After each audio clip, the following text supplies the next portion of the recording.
It's an ambush. I'm fighting her. I got two on me. Master Yi's in the jungle. This team has players, coaches, and even jerseys, but they're not playing on the baseball diamond or even on the basketball court.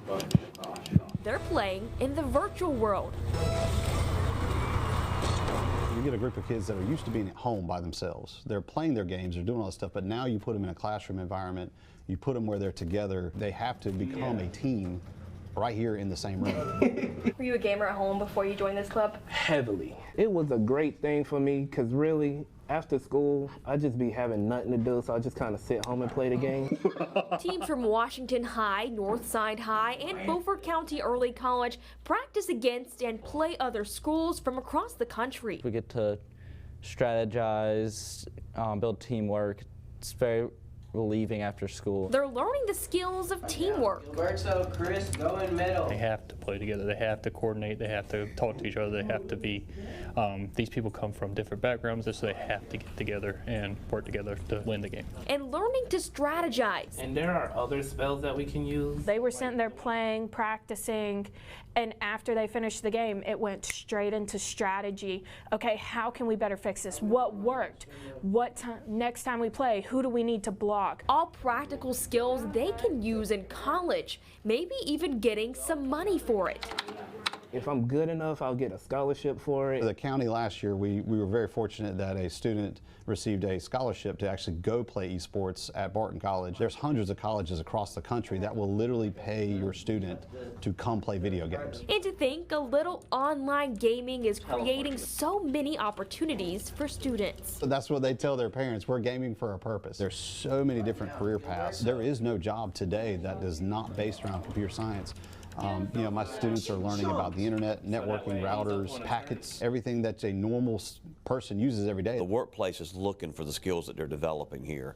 How to work with somebody, how to plan, how to coordinate, how to handle diversity, and how to handle difficulties. Just call us Lizzie and friends. I love it. It just shows the real me out. Drumsticks in hand and rocking to the beat. I guess it's just always been part of me. That's where you can find 11-year-old Lizzie Tobel. My dad, he played the drums, and I got behind a kit and the drum set, and I just played. She's been playing drums for 9 years. One day she said, "Miss Erin, I know how to play the drums." I was like, "Good for you, Lizzie." You know, she's 4.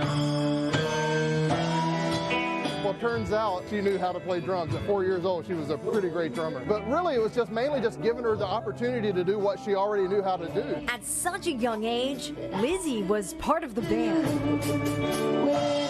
She had the drive, she had the talent. 2 years later, she's sitting in with all the bands that would come into the venue. Everyone wanted to hear her play. Look at where it took me now. She's been performing on stage for 7 years. She's as good as any drummer in this part of the country. And she will be playing with a major act by the time she's 17 or 18. No matter who she's playing with.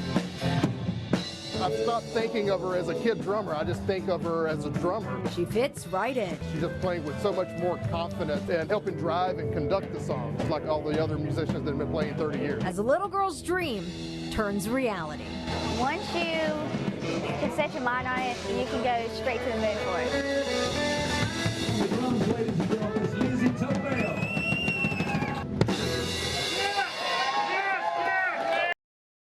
With the click of a button on your phone.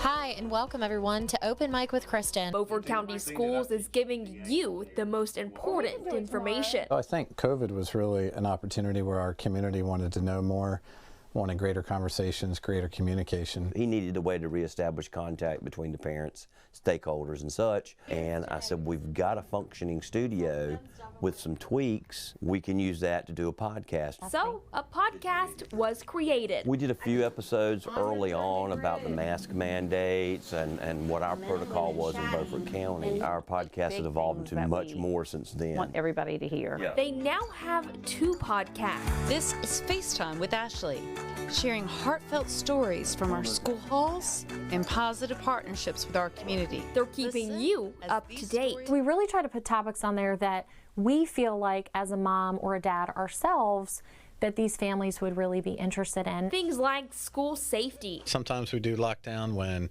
there's a community event and there might be someone who could be a potential threat. To weather delay decisions. Our employees really start coming to work at 4:30, 5 o'clock, and so we have to think about those individuals. The episodes that we have Dr. Cheeseman on are some of our most viewed, and I think that's why, because the community is needing that information. It's not all serious topics, though.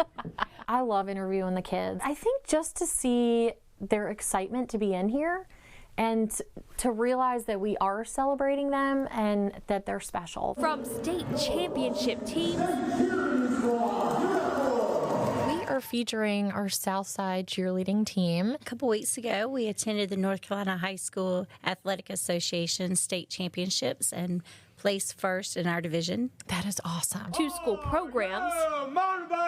Today, we are talking to 5 students in the JRTC program at Washington High School. You talk to a kid and you see their excitement, how much they know, you're like, okay, these are not the only 2 kids in the school system who are smart and excited and love learning.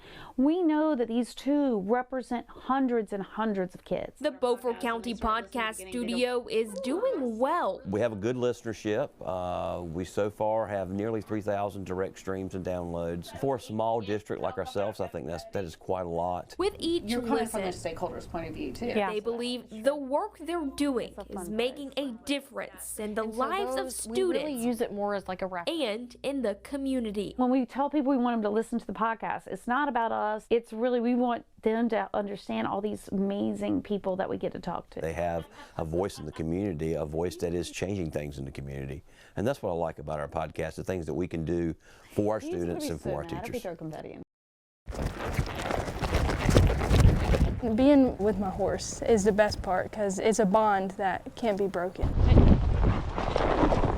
About 10 years ago, Jasmine Street made a wish. She wanted a horseback riding lesson for her 10th birthday, and so we did that. And that turned into, can I go every week? A birthday gift, forever changing her life. I started with English, which is jumping. That led to Western. She loved it, and she just had a passion for it, and she was a natural. And eventually, to barrel racing. I like the speed and everything about it. Barrel racing connected her and Rocky. Turns out he likes going fast too.